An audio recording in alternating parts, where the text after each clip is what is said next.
बिस्मिल्लाहिर्रहमानिर्रहीम। अस्सलाम वालेकुम दोस्तों बात करते हैं सेहत के हवाले से। जिन भाइयों को, बहनों को, दोस्तों को, बुज़ुर्गों को टाइफाइड का मसला है, बुखार ठीक नहीं हो रहा और बहुत ज़्यादा मेडिसिन खा के तंग आ चुके हैं और कोई भी मेडिसिन काम नहीं करती, ये उनके लिए हमने ख़ास वीडियो बनाई है।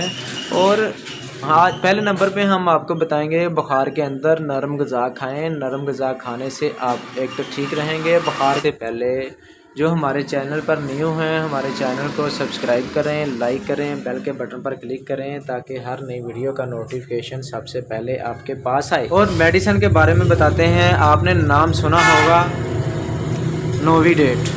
नोविडेट 250 mg 10 साल से बड़े बच्चे को एक गोली सुबह एक शाम 15 दिन दें। और जो बड़ा आदमी है 20 से ऊपर है, 20 साल से जिसकी उम्र ज़्यादा है, उसको एक गोली सुबह एक शाम 500 नोविडेट सुबह शाम 15 दिन दें। इंशाल्लाह टाइफाइड बिल्कुल जड़ से ख़त्म होगा और दोबारा टाइफाइड होने का, बुखार होने का नाम नहीं लेगा। अगर हमारी वीडियो अच्छी लगे तो सदका समझकर शेयर करें। मिलते हैं नेक्स्ट वीडियो में। अल्लाह हाफ़िज़।